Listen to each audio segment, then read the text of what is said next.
the amazing thing is that people know so little about the age. You know about the month. For instance, during the month of January, December, January, February, you wouldn't go out in a bathing suit. You wouldn't go out in a T-shirt and a pair of shorts, because you're aware of the season. I mean, it's obvious to you. You can't. But yet, we have no idea. We think that the universe and that the solar system and that the weather and that the effects on people end here. We just went through a tremendous storm. It's northeaster.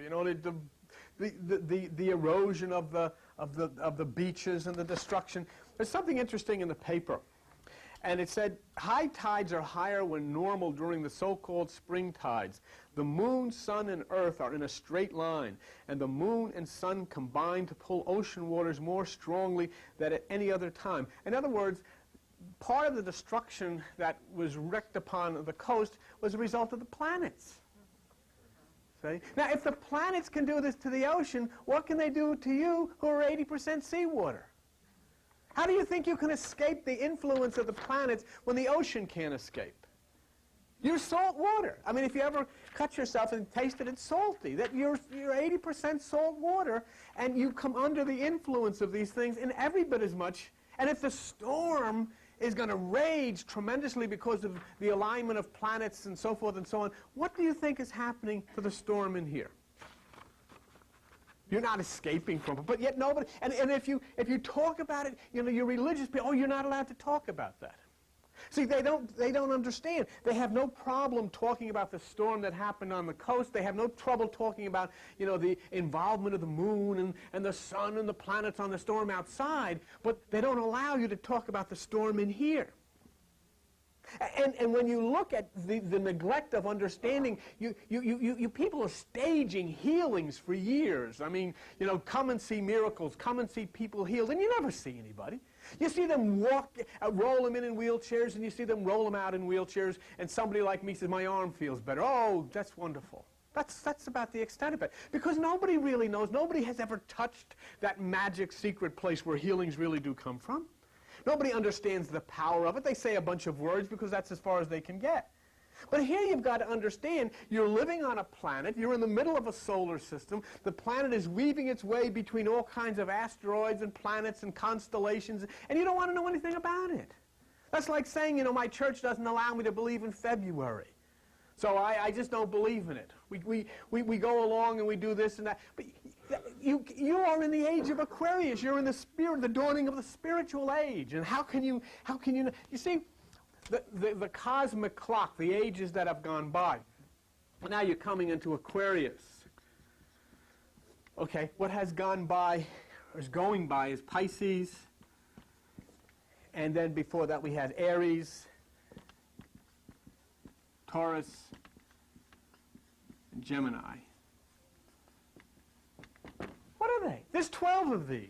Just like there's a month of the year, there's a month of the solar system. It's a season of the soul. It's a season of the universe. And just as your seasons on Earth are different, so are the seasons of the universe different. And they affect the planet differently, and they affect you differently, so you think differently than you used to think. You act differently. They're all training sessions. You go through each stage of them. You live through each stage of them over and over again, and you act differently, and you think differently.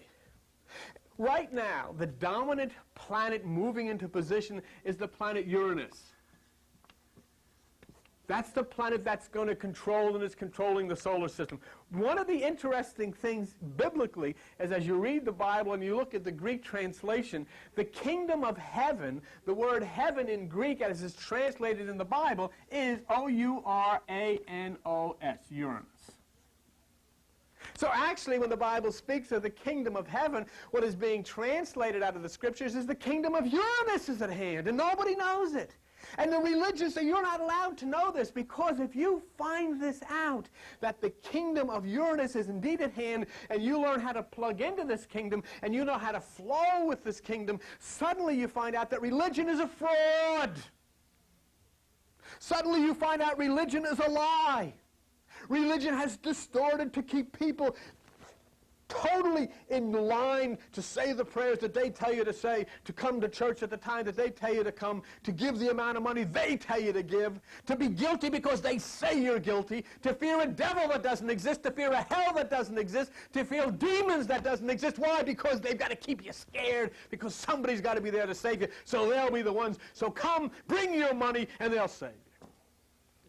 And all you have to do is begin to understand that the kingdom of Uranus is at hand, the salvation is here, and all of these are learning posts that history of generations have gone through over and over and over again, you included, and now you come to this great age of spirit, the age of Aquarius. It's always known. It's nothing new. Look, you're sitting right now as we're talking here, ready to have the great Christmas festival. At churches all over the world, they'll be ringing the bells, and they've got all of the stuff and the flowers and the holly and the ivy, and they'll have all the nativity sets, and the nativity shows the little baby Jesus. But long, long ago, even before Krishna, it was the little baby Mithra. The little baby Mithra, born in Iran. Guess when? December 25th. 3,000 BC, before Jesus Christ, the little baby Mithra was born. And the Mithra bull cult flourished. And then all of those are made clean who are washed in the blood of the bull. That's exactly what the Mithra cult was. And yet you see, I hear people argue, do you think Jesus was born on December the 25th? Nobody has the foggiest idea that the crucifix. Hey, do you know what's happening tomorrow? The Son is being crucified tomorrow, December 21st. Tomorrow is Crucifixion Day. The sun in the sky is going through the cross tomorrow. And guess what? It's the shortest day of the year. And Jesus is on the cross, and guess what they said? When he died, there was an eclipse. Certainly, because he's the sun god. Don't you understand?